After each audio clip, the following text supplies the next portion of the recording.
કેમ છો મિત્રો? આ અમારી પાવાગઢની ટ્રીપ જો આખું ગ્રુપ અમારું ગ્રુપ છે અને ગ્રુપમાં અમે ફરવા જઈ રહ્યા છે. આ મારી નાની ઢીંગલી છે.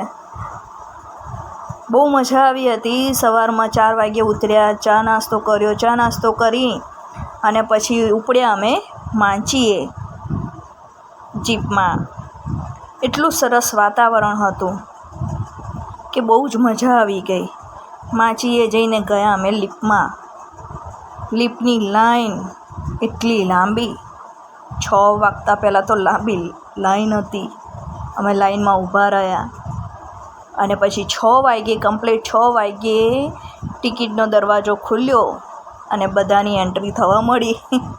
અડધા ચાલતા ગયા અને અમુક અમે 2-4 જણ લિફ્ટમાં ગયા. મારે નાની બેબી એટલે હું લિફ્ટ. મજા પડી. એટલું સરસ વાતાવરણ હતું. લિફ્ટની સુવિધા બહુ સરસ હતી.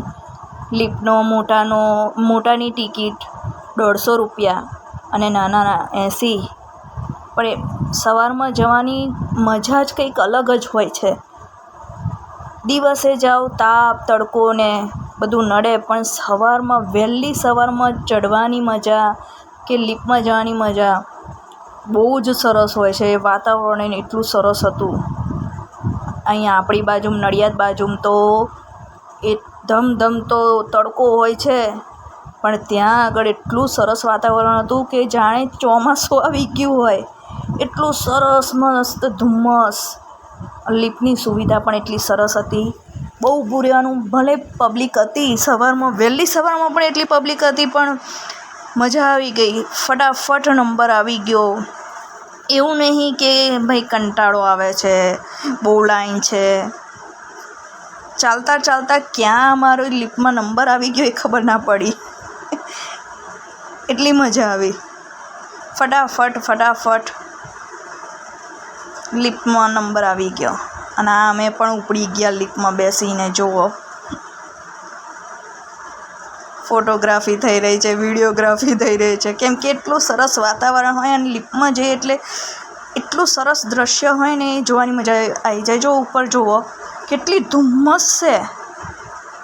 ઉપર નીચે તો એટલું આમ સિમ્પલ વાતાવરણ, પણ જેમ તમે ઉપર જાઓ એટલે એકદમ વાદળની અંદર આવી ગયા હોય એવું તમને અનુભવ થશે. વહેલી સવારમાં એટલું સરસ વાતાવરણ હતું અને ઠંડુ ને. ઉપર ગયા પછી તો અમારા વાળ પણ ભીના થઈ ગયા હતા છેક મંદિરે પહોંચ્યા તાર તો. અને લિફ્ટમાં જવાની તો વાત જ અલગ છે. એટલી સરસ મજા આવી ગઈ. એટલું સરસ દૃશ્ય જોવાનું મળ્યું. અહીંયા જુઓ કેટલું ધુમ્મસ એવું લાગે કે વરસાદ પડી રહ્યો છે. અને ભીનું પણ એટલું હતું, પાણી ટપકતું હતું, જાણે બહુ જ વરસાદ પડ્યો હોય એમ. ભીનું નહોતું પણ એવું લાગે કે વરસાદ પડે છે એવું વાતાવરણ હતું. જોઈ લો, કાળકા માતાના દર્શન કરી લો. મહાકાળી માના દર્શન એટલા સરસ રીતે થયા અને બહુ ભીડભાડ નહીં, ધક્કામુક્કી નહીં, કશું જ નહીં. એટલું સરસ મંદિર હવે બનાવી દીધું છે ને કે દર્શન કરવાની પણ મજા આવે. પગથિયાં એટલા સરસ બનાવી દીધા. પહેલાં તો બહુ તકલીફ પડતી હતી, પણ હવે તો એટલું સરસ સુવિધા કરી દીધી છે. જો આ ધુમ્મસ કેટલું બધું છે. એટલું બધું ધુમ્મસ હતું કે ત્યાં બેસવાની, ત્યાંથી તમને ખસવાનું મન ના થાય કે ભાઈ હમણાં નથી જવું નીચે. હમણાં સરસ માતાજીના ધામમાં બેસીએ, થોડું આમ એન્જોય કરીએ કે થોડુંક શું કહેવાય, ત્યાંથી હલવાનું મન ના થાય. એટલું સરસ વાતાવરણ હતું.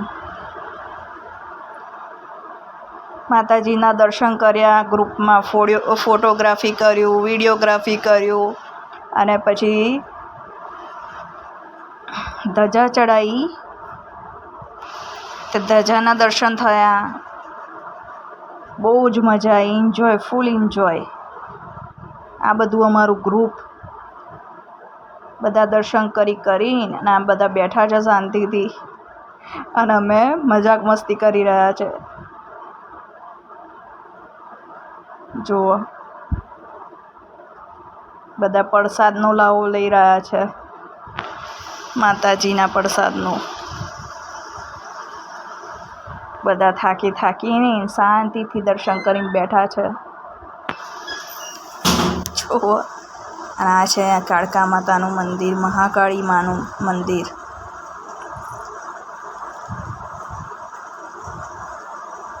ફૂલ મોજ, બહુ જ મજા આવી.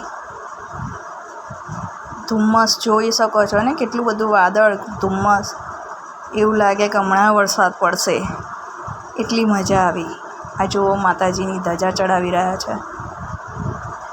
અને ધજા ચડાવ્યા પછી પણ ગરબાની રમઝટ, ઉપર ગબ્બર ઉપર ગરબા રમવાની પણ એટલી જ મજા આવી.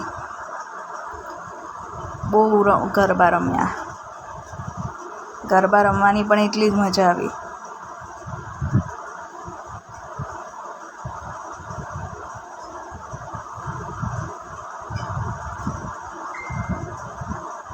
ગરબાની મોજ થઈ રહી છે.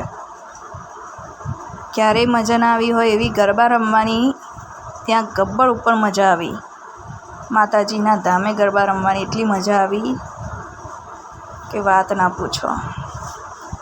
પછી થોડી વાર બેસી, થોડું ફર્યા, થોડું એન્જોય કર્યું, ફોટોગ્રાફી કર્યું બધાએ, થોડા વિડીયો ઉતાર્યા ગરબા રમ્યા પછી. અને પછી ઉપડ્યા પાછા નીચે. ગરબા રમવાની બહુ મજા આવી. ક્યારેય મજા ના આવી હોય એટલી ગરબા ગાવાની મજા માં મહાકાળીના મંદિરમાં આવી. ફૂલ મોજ. અને સવારમાં, વહેલી સવારમાં જશો ને તો બહુ જ મજા આવશે.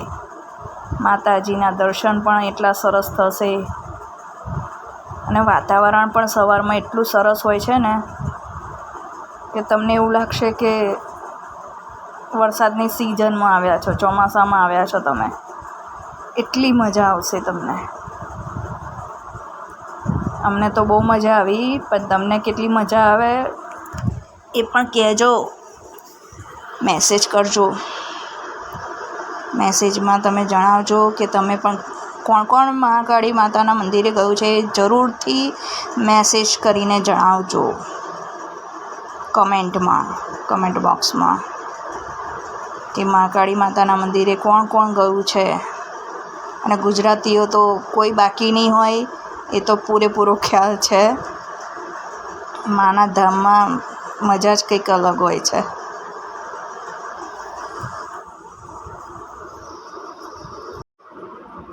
આ થોડું વાદળ હટ્યું, જેમ કે 8-9 વાગ્યા પછીનું આ દૃશ્ય છે કે થોડું થોડું નીચેનું દેખાય છે, બાકી તો કશું જ દેખાતું નહોતું. બસ ધુમ્મસ ધુમ્મસ. રસ્તા પણ નહોતા દેખાતા, કંઈ પણ દેખાતું નહોતું એ વખતે. 8-9 વાગ્યા પછી આ થોડું ઘણું દેખાતું હતું. આ દૂધિયું તળાવ છે, જેમાં અમારા ગ્રુપની છોકરીઓ ફોટોગ્રાફી કરી રહી છે. છોકરીઓ અને ફોટોગ્રાફી ના કરે એવું બને જ નહીં ને. અને આ ઉપડ્યા અમે પાછા લીફમાં નીચે. સાચું કહું તો માતાજીના દર્શન કરવાની બહુ જ મજા આવી. Full enjoy. અને વેકેશન છે અને માના ધામમાં ના જઈએ એવું બને જ નહીં ને. અને જવું જ જોઈએ, જરૂર જવું જોઈએ. વરસમાં એકવાર માતાજીના દર્શને તો જવું જ જોઈએ બધાએ.